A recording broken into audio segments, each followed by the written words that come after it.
Good evening, guys. Welcome to Job Grade IAS. And this man needs no introduction. This man is equally loved and equally hated in India. I'm talking about Veer Savarkar. India की history में, modern Indian history में इनसे ज़्यादा controversial chapter किसी का नहीं है। मैं ये टॉपिक क्यों आपसे डिस्कस करना चाह रहा हूँ, बिकॉज 28 मई 28 ऑफ मई 1883 को Veer Savarkar born in Nashik Nashik district में इनका जन्म हुआ था। इनका जो चाइल्डहुड था वो नॉर्मल चाइल्डहुड नहीं था। बेसिकली इनके जो पेरेंट्स थे वो काफ़ी छोटी एज में, इनके स्कूल एज में ही एक्सपायर कर गए थे। तो ऑब्वियसली चाइल्डहुड तो इजी रहा नहीं होगा, बट ये काफ़ी एक्सेप्शनली गुड थे अपने एकेडमिक्स में। तो इनका एडमिशन होता है शिवाजी स्कूल नासिक में, प्राइमरी स्कूल थी। और वहाँ पर एट द एज ऑफ 10 और 11 ये अपनी पहली पोयम लिख देते हैं। और वो पोयम का जो स्टैंडर्ड था वो एक प्रोफेशनल पोइट के लेवल का था। तो आप इमेजिन कर सकते हो कि कितनी ज़्यादा प्रोफेशनली और वेल वर्स्ड वो पोयम रही होगी। इंटरनेट पे अवेलेबल है, आप देख भी सकते हो। आपको विश्वास नहीं होगा कि एक 10 साल का बच्चा ऐसी पोयम लिख सकता है। तो जब वो पोयम फेमस हुई और लोकल न्यूज़पेपर में आई, तब वो पहला टाइम था जब लोकली सावरकर को लोग जानने लगे। उनकी एकेडमिक्स की वजह से, उनकी एक्सेप्शनल जो कैचिंग पावर थी सब्जेक्ट को समझने की। He was very intelligent studies. तो जब स्कूल में थे तब इनके पेरेंट्स की डेथ हो जाती है। और तब ये अपने बड़े ब्रदर जो होते हैं गणेश सावरकर, उनकी छत्र छाया में धीरे धीरे बड़े होते हैं। गणेश सावरकर जो इनके एल्डर ब्रदर थे, उनको ये अपना रोल मॉडल भी मानते थे। साथ में इनके एक और रोल मॉडल थे जो दोनों ब्रदर्स के ही रोल मॉडल थे, और वो थे बाल गंगाधर तिलक। वही बाल गंगाधर तिलक जिन्होंने ये स्लोगन दिया था कि स्वराज मेरा जन्मसिद्ध अधिकार है और मैं इसको लेकर रहूंगा। बाल गंगाधर तिलक उस टाइम पर बड़े इंपॉर्टेंट न्यूज़पेपर को पब्लिश करते थे, केसरी और मराठा। केसरी जो था वो उसकी लैंग्वेज जो थी मराठी थी, और मराठा जो न्यूज़पेपर था उसकी लैंग्वेज इंग्लिश थी। वीर सावरकर धीरे धीरे बड़े होते हैं, और इसके बाद 1897 में वीर सावरकर दोबारा एक पिक्चर में आते हैं, जब अ, इन्हीं के डिस्ट्रिक्ट नासिक में हिंदू और मुस्लिम्स के झगड़े होते हैं, और वहां पर जो घायल हिंदू होते हैं ये उनको लीड करते हैं। जो हिंदू घायल हो जाते हैं उनका बिना किसी दंगों के कोसिक्वेंस से डरे हुए ये उनको इलाज करते हैं। और जो मुस्लिम जो दंगा कर रहे थे वहां पर, उनको पुश बैक भी करते हैं। बचपन से ही basically he was interested in Ramayana and Mahabharata. तो एक सनातनी माइंडसेट भी इनका शुरू से था। और इन्होंने जो हिस्ट्री थी उस समय इंडिया की, वो काफ़ी डिटेल में पढ़ी थी, काफ़ी छोटी एज में पढ़ ली थी। किस तरीके से इंडिया पर इन्वेजन्स हुए, बाद में ब्रिटिश आए और इंडिया कॉलोनाइज होता चला गया। तो एक एंटी ब्रिटिश सेंटिमेंट नेचुरली ही इनकी थॉट्स में होता था। 1901 में इनकी शादी होती है। He married to Yamuna Bai. Yamuna Bai इनकी वाइफ बनती हैं। एंड शादी के बाद जब बेसिकली इनकी एज बढ़ती है, तब इन्हें अपनी स्टडीज़ में प्रॉब्लम आने लगती है, बिकॉज पेरेंट्स नहीं थे और फाइनेंशियल सपोर्ट भी बहुत कम था। इनके जो बड़े ब्रदर थे वो रेवोल्यूशनरी एक्टिविटीज़ में इन्वॉल्व थे, तो उनको भी इतना टाइम नहीं मिलता था। अब यहाँ पर दो इवेंट हुई 1903 में।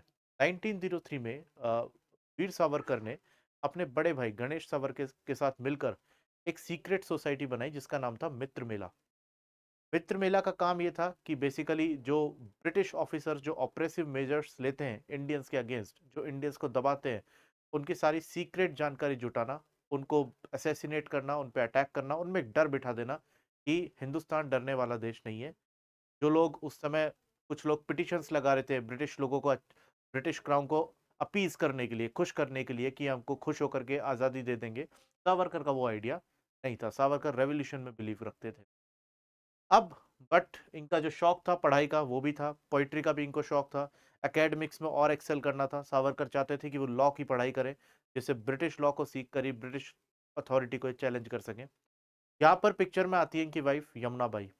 यमुना बाई के जो फादर होते हैं वो सावरकर का एडमिशन फर्ग्यूसन कॉलेज पुणे में कराते हैं। फर्ग्यूसन कॉलेज पुणे में बाल गंगाधर तिलक एक टीचर होते हैं, और उन्हीं के हेल्प से फर्ग्यूसन कॉलेज जो था वो एस्टेब्लिश हुआ था। आज भी पुणे में फर्ग्यूसन कॉलेज है। फर्ग्यूसन कॉलेज में ये अपने ग्रेजुएशन की पढ़ाई करते हैं, और उस बीच एक बड़ी इवेंट होती है, और वो इवेंट होती है the partition of Bengal, Bengal का विभाजन। टाइम लॉर्ड कर्जन जो था वो गवर्नर जनरल होता है इंडिया का, और वो बोलता है कि Bengal is a big province, administratively we can not handle it, so it's better to divide Bengal. और उस टाइम इंडिया में स्वदेशी और बॉयकॉट दो मूवमेंट लॉन्च होते हैं। इन दोनों मूवमेंट को नासिक से लीड करते हैं वीर सावरकर, अराउंड एज थी 30-32। और इनके ऊपर जो लीडर थे वो थे बाल गंगाधर तिलक, जो उस टाइम तीन लीडर्स में से एक पिलर थे, Lal Bal and Pal. Lala Lajpat Rai in Punjab, Vipin Chandra Pal in Bengal and Bal Gangadhar तिलक इन महाराष्ट्र। तो बाल गंगाधर तिलक के अंडर में ये लीडरशिप को मेंटेन करते हैं, और जो फॉरेन क्लोथ्स होते हैं उनकी होली जलाते हैं। अब जब धीरे धीरे मूवमेंट डाउन होता है, तब भी ये एंटी ब्रिटिश एक्टिविटी को कंटिन्यू करते हैं। इवन फर्ग्यूसन कॉलेज में भी जाते हैं और जो विदेशी कपड़े होते हैं उनकी होली जलाते हैं। बट ब्रिटिश गवर्नमेंट के प्रेशर में आकर के जो कॉलेज के ट्रस्टीज होते हैं वो इन्हें फर्ग्यूसन कॉलेज से निकाल देते हैं। ग्रेजुएशन इनका उस लेवल पर पूरा नहीं हो पाता जिस लेवल पर एक करना चाहते थे। बट सावरकर ऑलरेडी एक एक्सेप्शनल स्टूडेंट थे, काफी टैलेंटेड थे स्टडीज में। अब पिक्चर में आते हैं श्याम जी कृष्ण वर्मा। श्याम जी कृष्ण वर्मा लंदन में थे, और लंदन में इन्होंने इंडिया हाउस को एस्टेब्लिश किया था। इंडिया हाउस लंदन में जितने भी इंडिया के जो स्टूडेंट्स होते थे या इंडिया के जो भी फ्रीडम फाइटर्स थे जो लंदन में रहते थे, उनका एक घर था। ऑब्वियसली इंडिया ब्रिटेन की कॉलोनी था, तो जितना ऑपरेशन इंडियंस का अ, इंडिया में होता था, ऑब्वियसली उनके साथ डिस्क्रिमिनेशन ब्रिटेन में तो और भी ज्यादा होगा। और एक रेसिज्म उस टाइम काफी पीक पर था। तो श्याम जी कृष्ण वर्मा इनको स्कॉलरशिप दिलवाते हैं। एक ग्रे यूनिवर्सिटी होती है, वहां पर लॉ में इनका एडमिशन होता है ऑन द बेसिस ऑफ इस मार्क्स ऑफ ग्रेजुएशन। वहां पर लॉ की पढ़ाई करते हैं और इंडिया हाउस में रहने लग जाते हैं। अब सावरकर चुप बैठने वालों में से नहीं थे, ये एक अलग सोसाइटी बनाते हैं जिसका नाम होता है फ्री इंडिया सोसाइटी। ये सारी टाइमलाइन 1905 की आसपास की आ रही है, 1905 1906 की आ रही है। और 1906 में जब फ्री इंडिया सोसाइटी ये बनाते हैं, उसमें ये काफी इंडिया के जो जो ब्रिटेन में इंडिया के फ्रीडम फाइटर्स थे, जो स्टूडेंट्स थे, जो चाहते थे कि ब्रिटिश अथॉरिटी इंडिया से निकल जाए, उनको ये बुलाते हैं और अपने आइडियाज उनसे शेयर करते हैं। तो कुल मिलाकर के ये एक तरीके का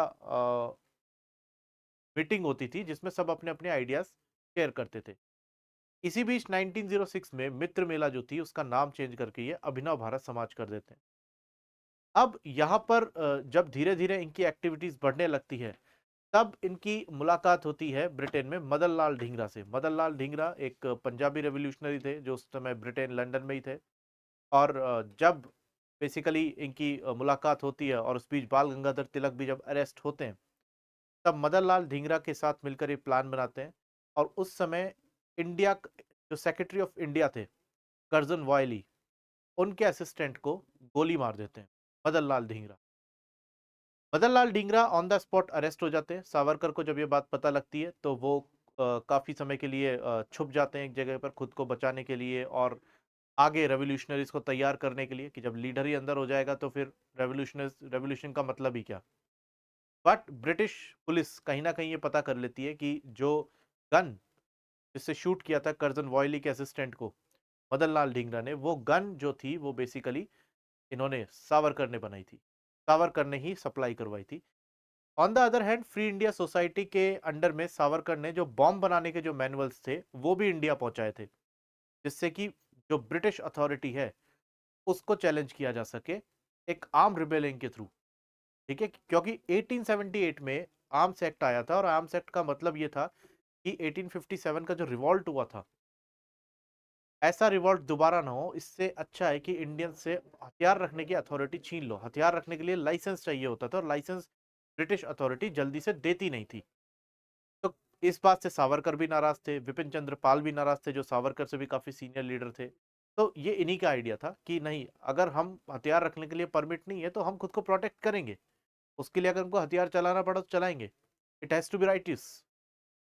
तो यहाँ पर ये दो एक्टिविटीज होती हैं और इन्हें अरेस्ट कर लिया जाता है। अरेस्ट होने के बाद जब इंडिया इन्हें वापस लाते हैं, ऑब्वियसली इंडिया की जेल में ही डालेंगे, जो भी सजा इनको देनी होगी। तो उस बीच जब इनका शिप जो था फ्रांस फ्रांस के पोर्ट पर था, तब ये वहां से जहाज से कूद जाते हैं और फ्रांस में चले जाते हैं। ऑब्वियसली आपके सावरकर जो थे वो लॉ स्टूडेंट थे, अब लॉ स्टूडेंट थे तो लॉ का यूज भी करेंगे, और ये फ्रेंच गवर्नमेंट से बोलते हैं कि मुझे रिकॉग्नाइज करो, ब्रिटिश गवर्नमेंट ने मुझे गलत अरेस्ट किया है और आप मुझे यहाँ पर शरण दे दो, यहाँ पर शेल्टर दे दो। और ये चाहते थे कि वहां पर मैडम भीकाजी कामा, भागे नहीं थे सावरकर, पेरिस में मैडम भीकाजी कामा थी, उनके यहाँ रुके थे। भीकाजी कामा वो लेडी थी जिन्होंने इंडियन नेशनल मूवमेंट की जो अनसंग, जो एक हीरो मानी जाती हैं, उनके पास ये रहे। बट कहीं ना कहीं पेरिस की पुलिस ने इनको अरेस्ट किया और वापस इंग्लैंड की पुलिस को दे दिया। मैटर ये था कि अब सावरकर पेरिस की पुलिस के अंडर में रहेंगे या फिर इंग्लैंड की पुलिस के अंडर में रहेंगे। ये मामला नीदरलैंड्स में पहुंचा, जो कोर्ट ऑफ आर्बिट्रेशन में पहुंचा, और उन्होंने बोला कि इंग्लैंड को इन्हें दे दिया जाए, इन्हें इंडिया लाया जाता है। इंडिया लाने के बाद सावरकर को 50 साल की ट्रांसपोर्टेशन मीन्स काला पानी की सजा जो है वो सुना दी जाती है और अंडमान भेजा जाता है। अच्छा, इससे पहले एक इंपॉर्टेंट इवेंट और होती है 1909। 1909 के अराउंड सावरकर आसानी से पकड़ में नहीं आए, इनको पकड़ने के लिए ब्रिटिश साल को पूरे 18 मंथ्स लग गए। और बाद में जब इन्हें इंडिया लेकर आया गया, तब वहां पर 1909 का गवर्नमेंट ऑफ इंडिया लेकर आई हुई थी, ब्रिटिश गवर्नमेंट। और उसमें आपको अच्छे से पता है कि 1909 का जो गवर्नमेंट ऑफ इंडिया एक्ट था, उसमें मुस्लिम्स को सेपरेट इलेक्टोरेट दिया था। इस बात से सावरकर खुश नहीं थे, और इसका इंडिया के सारे पॉलिटिकल लीडर्स अपोज करते हैं। बट सावरकर और इनके ब्रदर गणेश सावरकर, ये दो ही ऐसे लोग थे जिन्होंने ये सोचा था कि इसका भी जवाब हथियार से ही दिया जाएगा। ये कॉन्स्पिरेसी होती है, उससे पहले ब्रिटिश इंटेलिजेंस को पता लग जाती है। इनके ब्रदर जो गणेश सावरकर थे, उनको ब्रिटिश अथॉरिटी अरेस्ट करती है। अरेस्ट करने के बाद उनको काले पानी की सजा दे देती है। अभी भी सावरकर लंदन में है, इंडिया आए नहीं है। तो लंदन में इनको पता लगता है कि मैं इंडिया में हूं नहीं, मेरे ब्रदर को काला पानी हो गई है। तो अभिनव भारत समाज जो 1906 में रीनेम हुआ था, जो 1903 में मित्र मेला के नाम से जाना जाता था, वो अब खाली हो चुका है, उसमें ज्यादा है नहीं लोग। तो यहाँ पर एक और रेवोल्यूशनरी निकल कर आते हैं, अनंत लक्ष्मण कन्हरे, जो उस समय 19 साल के थे। और उन्होंने उस मजिस्ट्रेट जिनका नाम था एटीएम जैक्सन, जिन्होंने सावरकर के बड़े भाई गणेश सावरकर को काला पानी की सजा दी थी, उनको असैसिनेट कर दिया, उनको मार डाला। और जब इनको कोर्ट में ले जाया गया, अनंत लक्ष्मण कन्हरे को, तो उन्होंने बार बार बोला कि ये जो है हम ब्रिटिश को हटाने के लिए कर रहे हैं, this is not your land, this is our land. और हमारी जमीन से भगाने के लिए हम लॉ का भी सहारा ले सकते हैं और हम हथियार का भी सहारा ले सकते हैं, because this is our land. और मैं नहीं कर रहा तो आगे आने वाली जनरेशन में लोग और करेंगे, और आने वाली जनरेशन में लोगों ने किया भी। चाहे वो चंद्रशेखर आजाद हो, चाहे वो राजगुरु हो, चाहे वो भगत सिंह हो, चाहे वो सुखदेव हो, चाहे वो राम प्रसाद बिस्मिल हो, सबने वो काम किए। राइट। सो अनंत लक्ष्मण कन्हरे भी एक अनसंग हीरो माने जाते हैं जो सावरकर की टाइमलाइन में थे। खैर, अनंत लक्ष्मण कन्हरे को वेपन सप्लाई के एलिगेशन के थ्रू सावरकर को अरेस्ट करते हैं और इनको भी काला पानी की सजा हो जाती है। 1911 1910 में 1910 में सावरकर को काला पानी भेज दिया जाता है। काला पानी बेसिकली, आप आपने कई बार इंटरनेट पे भी देखा होगा, it's a hello on earth. मतलब इतनी ज्यादा सीवियर पनिशमेंट। आपको जिस तरीके से एक ऑक्स होता है, बैल होता है, वो तेल पीसता है, सॉरी, जो जो बेसिकली चक्की चलाता है, वो चक्की ह्यूमन चलाएगा और उसको खाना भी नहीं मिलेगा, पानी भी नहीं मिलेगा, सनलाइट भी नहीं मिलेगी, उसकी लाइफ बिल्कुल खत्म है। और कैदियों के भी कुछ पॉलिटिकल राइट्स होते हैं, जैसे उन्हें जेल में रह करके आपको बुक्स दी जाती है, पेन दिया जाता है, वो भी उन्हें कोई ऐसे राइट्स नहीं थे। सर्दियों में पहनने के कपड़े नहीं थे, किसी के पास जगह थी, इन्फेक्शन जल्दी होता था। तो कुछ कैदी, मैक्सिमम कैदी जो थे जेल में मर जाते थे, और ये सजा भी करीब 50 साल की होती थी। तो ऑब्वियसली अगर सावरकर उस टाइम 30 के थे, तो वो 80 के होते तो बाहर आते। अब यहाँ से एक नया चैप्टर शुरू होता है, एक कॉन्स्पिरेसी थ्योरी, जो ये कहती है कि सावरकर ने बहुत सारी मर्सी पिटिशंस ब्रिटिश को दी कि उन्हें जेल से बाहर निकाल दिया जाए। ये बात है कि 1911 में ऐसी पिटिशन आई, ऐसी एक पिटिशन 1913 में भी आई, 1917 में भी आई, 1920 में भी आई। अब ये चारों जो पिटिशंस थी, इसमें कॉमन चीज क्या थी? इनमें कॉमन चीज ये थी कि सावरकर लॉ पढ़े हुए थे, ठीक है, पढ़े लिखे थे, एक्सेप्शनली गुड थे अपनी एकेडमिक्स में, तो लॉ की इनको डीप डेप्थ में नॉलेज थी। तो वो ये जानते थे कि हमें जेल में रह करके कैदियों के पॉलिटिकल राइट्स के लिए लड़ना है, क्योंकि काला पानी से बाहर आना बहुत मुश्किल था, हमें पॉलिटिकल राइट्स के लिए लड़ना पड़ेगा। जहां पर पेन और कॉपी बैन थे, वहां पर इन्होंने रुक कर करीब 1000 से ज्यादा पोएम्स लिख दी थी सावरकर ने। For his nation, for his Motherland. तो यहाँ पर ये पॉलिटिकल प्रिजनर्स के लिए लड़ते हैं, उनको रिलीज करवाने की बात करते हैं, और खुद को भी ये पॉलिटिकल प्रिजनर्स ही बनाते हैं, क्योंकि डायरेक्टली ये किसी भी इवेंट में इन्वॉल्व नहीं थे। तो ब्रिटिश गवर्नमेंट लगातार इनके पिटिशंस को रिजेक्ट करती है, बट 1921 में इनकी पिटिशन एक्सेप्ट होती है, और बेसिकली इनको और इनके ब्रदर को छोड़ा जाता है। बट उस समय इनसे एक एग्रीमेंट साइन करवाया था, जिसपे ये लिखा गया था कि हम दोनों ब्रदर्स ब्रिटिश राज में पूरी एलिगेंस मानते हैं, पूरी श्रद्धा रखते हैं, और we can serve the British Raj at any capacity. हम ब्रिटिश राज को सर्व भी कर सकते हैं। और इसी डॉक्यूमेंट की वजह से वीर सावरकर और उनके भाई पूरे आज तक डिफेम होते रहे। अब इस डॉक्यूमेंट की सच्चाई क्या थी, ये तो बहुत ही ज्यादा कंट्रोवर्शियल है। हिस्टोरियंस के बीच में अपने अलग अलग आर्ग्यूमेंट्स है, कोई कहता है ठीक था। ज्यादातर हिस्टोरियंस तो ये बोलते हैं कि British intelligence world war one के बाद से वर्ल्ड वॉर वन के बाद से और वर्ल्ड वॉर टू तक, कितना लंबा टाइम है, 1919 से 1939, यानी 20 ईयर्स तक ब्रिटिश की जो इंटेलिजेंस थी वो इतनी इंडिया में डीप रूटेड थी कि वो कुछ भी कर सकती थी। कहते हैं कि वो डॉक्यूमेंट आप कह सकते हो कि मॉर्फ किया गया था, बदला गया था, जिसपे लिखा गया था। और 1921 से लेकर 1937 तक वीर सावरकर जो थे उनको नजरबंद रखा था रत्नागिरी में। अब रत्नागिरी में कभी वो जेल गए, कभी वो किसी घर में नजरबंद रहे। ये साफ बताता है कि ब्रिटिश गवर्नमेंट में उस टाइम सावरकर का कितना ज्यादा खौफ था कि कहीं ये कुछ ऐसा ना लिख दे जिससे इंडिया में कुछ अलग कंट्रोवर्सी क्रिएट हो जाए, लोग बहुत मोटिवेट हो जाए और ब्रिटिश राज को हटा दे। ठीक है, कहीं कुछ ऐसा ना हो जाए कि सावरकर दोबारा कोई कॉन्स्पिरेसी कर दे, इसलिए इनको 16 साल तक नजरबंद रख दिया गया, 1937 तक। अब जब आप कह रहे हो कि ब्रिटिश गवर्नमेंट जो है वो ये कह रही है कि सावरकर जो है ब्रिटिश राज को पूरी तरीके से मानते हैं, तो उन्हें नजरबंद रखने का कोई मतलब नहीं था। और इस बीच नए रेवोल्यूशनरी आए जो पुराने रेवोल्यूशनरी से इंस्पायर्ड थे, जैसे अशफाक उल्ला खां, आपके राजेंद्र लाहिड़ी, राम प्रसाद बिस्मिल, भगत सिंह, राजगुरु सुखदेव, आपके बटुकेश्वर दत्त, करतार सिंह सराभा, ये लोग आते हैं। और ये लोग इंस्पायर होते हैं मदन लाल ढींगरा से, वीर सावरकर से, अनंत लक्ष्मण कन्हरे से, गणेश सावरकर से, बिपिन चंद्र पाल से। इन लोगों से इंस्पायर होते हैं, एक नई जनरेशन खड़ी हो जाती है। और वो जनरेशन भी वही करती है जो वीर सावरकर की जनरेशन ने किया। तो अगर वीर सावरकर कह देते हैं कि ये मर्सी पिटिशन थी और मुझे ब्रिटिश राज में पूरी श्रद्धा है, मैं इसको कंप्लीटली मानता हूं, ठीक है, तो इस बात को लेकर के काफी अभी भी कंफ्यूजन है। तो यहाँ पर आपको ये ध्यान रखना है कि इसके बाद जब वर्ल्ड वॉर टू हुआ था, तब सावरकर ने काफी जब कांग्रेस ने रिजाइन किया था और अपने मास मूवमेंट लॉन्च किए थे, क्विट इंडिया मूवमेंट के टाइम पे सावरकर ने सीक्रेटली इंडियंस को मोटिवेट किया कि वो फौज में ज़्यादा से ज़्यादा जाएं और ब्रिटिश के अगेंस्ट लड़ाई करें। तो ये सब कुछ सावरकर के बारे में जो एक 20 मिनट्स में इंफॉर्मेशन थी वो अवेलेबल थी, जो मैंने आपको दी। Now it's only up to you कि उनकी मर्सी पिटिशंस के बारे में आपका क्या परसेप्शन है। 26 फरवरी 1966 को at the age of 83 Savarkar passed away, उनकी डेथ हो जाती है। अब इनके बारे में जो भी कंट्रोवर्सी है, जो भी कंट्रोवर्सी नहीं है, बट इनका जो कंट्रीब्यूशन है इंडियन नेशनल मूवमेंट में वो कभी भी इग्नोर नहीं किया।